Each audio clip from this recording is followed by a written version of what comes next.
Apa saja efek samping vaksin COVID-19? Kembali di channel Dokter Puskesmas.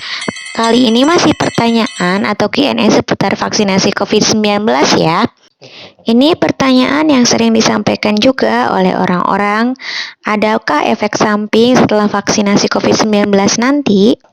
Jadi, setiap kejadian medis yang terjadi setelah pemberian imunisasi dan belum tentu juga sebenarnya ada hubungan kausalitas atau sebab akibat vaksin disebut dengan KIPI atau kejadian ikutan pasca imunisasi.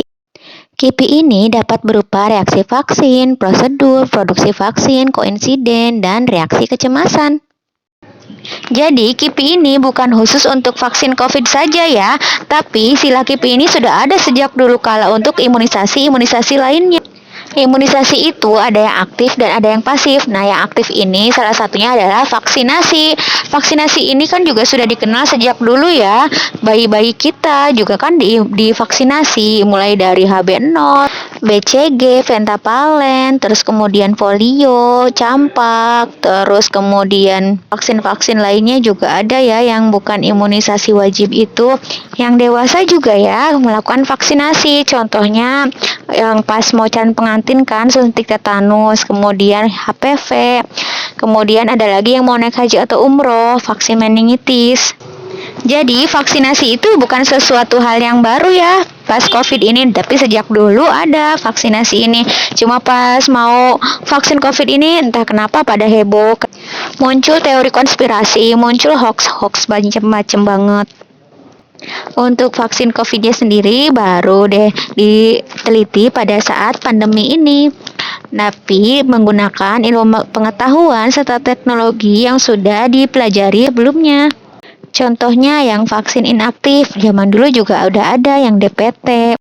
Itu kan contohnya vaksin inaktif. Nah, untuk vaksin COVID sendiri ini, contohnya Sinovac itu juga menggunakan sistem seperti itu, tapi virusnya yang diganti menjadi virus COVID yang diteliti.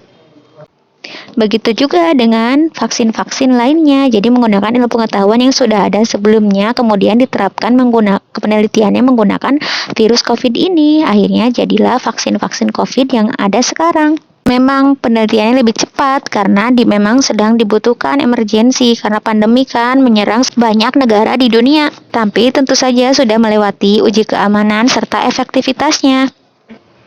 Setelah melewati uji keamanan dan efektivitasnya, baru deh digunakan secara massal diberikan kepada kita semua. Jadi jangan khawatir ya, kalau misalkan sudah dipakai untuk warga masyarakat, untuk seluruh masyarakat, berarti sudah melewati uji keamanan dan uji efektivitasnya. Kita kembali ke KIPI tadi ya. Tadi sudah disebutkan ya bahwa KIPI itu bukan cuma karena reaksi vaksinnya, tapi bisa karena reaksi kecemasan atau takut untuk disuntik. Jadi bisa terjadi pada saat atau setelah imunisasi atau vaksinasi, seperti pusing, kunang-kunang, seperti mau pingsan, napasnya terasa cepat. Nah, untuk membedakannya antara reaksi alergi berat atau anafilaksis karena kecemasan ini, maka tunggu dulu ya 15 menit setelah vaksinasi untuk memantau agar saat ada keluhan, ada petugas yang menangani. Ada juga yang namanya kejadian koinsiden. Nah, kejadian koinsiden ini terjadi setelah imunisasi, tetapi tidak disebabkan oleh vaksin atau cara pemberian vaksin atau imunisasi itu sendiri. Contohnya setelah imunisasi, kemudian demam tinggi, ternyata terdiagnosis demam berdarah. Jadi demam berdarahnya kan bukan gara-gara vaksinnya ya, tapi memang sedang masa inkubasi. Sebelumnya mungkin sudah digigit nyamuk yang mengandung virus demam berdarah, kemudian virusnya udah di tubuh, tapi belum menimbulkan manifestasi klinis. Nah, kebetulan manifestasi klinisnya itu jarak waktunya pas habis vaksin. Jadi nanti disebutnya gara-gara vaksin nih jadi demam berdarah. Padahal kan bukan, itu namanya kejadian koinsiden. Sekarang kita ke reaksi karena vaksinnya ya. Jadi secara umum itu, vaksin tidak menimbulkan reaksi pada tubuh atau apabila terjadi hanya menimbulkan reaksi ringan. Vaksinasi memicu kekebalan tubuh kita dengan menyebabkan kekebalan tubuh penerima itu bereaksi terhadap antigen yang terkandung dalam vaksin. Nah, reaksi lokal dan sistemik dapat terjadi sebagai bagian respon imun kita. Reaksi karena vaksin ini bisa reaksi lokal, sistemik, ataupun reaksi lainnya. Reaksi lokal antara lain nyeri, kemerahan, bengkak pada tempat suntikan. Reaksi lokal lain misalkan selulitis. Sedangkan reaksi sistemik antara lain demam, nyeri otot seluruh tubuh, nyeri persendian, badannya terasa lemas, sakit kepala. Atau bisa juga reaksi lainnya seperti reaksi alergi, urtikaria, edem, atau yang berat anafilaksis juga ada kalau misalkan alergi dengan vaksin atau komponen vaksin. Dan KIPI ini biasanya berlangsungnya sementara dan akan menghilang dalam beberapa hari. Sedangkan reaksi lain yang seperti shock anafilaktik atau reaksi alergi tadi biasanya berlangsung cepat dalam beberapa menit sampai beberapa jam setelah vaksinasi. Dan setelah itu jika dapat tertangani maka sudah tidak akan muncul lagi. Namun, jika muncul reaksi berat seperti yang sudah disebutkan tadi, anafilaksis atau urtika seluruh tubuh dan bengkak, maka tidak bisa diberikan untuk dosis keduanya. Jadi kalau mengalami reaksi lokal atau sistemik seperti yang sudah disebutkan sebelumnya, itu merupakan hal yang wajar ya, karena reaksi respon imun kita terhadap vaksin yang masuk ke dalam tubuh. Tergantung dari respon imun masing-masing orang ya, jadi berbeda-beda.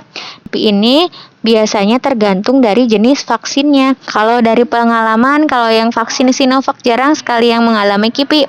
Dan kalaupun ada, paling ada yang merasa sakit kepala atau demam dan jarang sekali. Jadi kurang dari 5% kalau berdasarkan pengalaman selama ini. Dan berlangsungnya juga sebentar, dalam 1 hari itu sudah selesai, besoknya sudah seperti biasa. Sedangkan yang Moderna, sebagian mengalami demam dan nyeri pada tempat suntikan.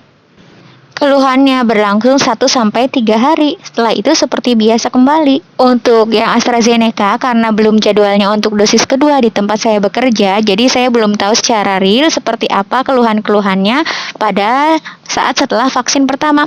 Jadi pada saat vaksin kedua kan ditanyakan ya pada saat screening ada keluhan apa saat vaksin pertama.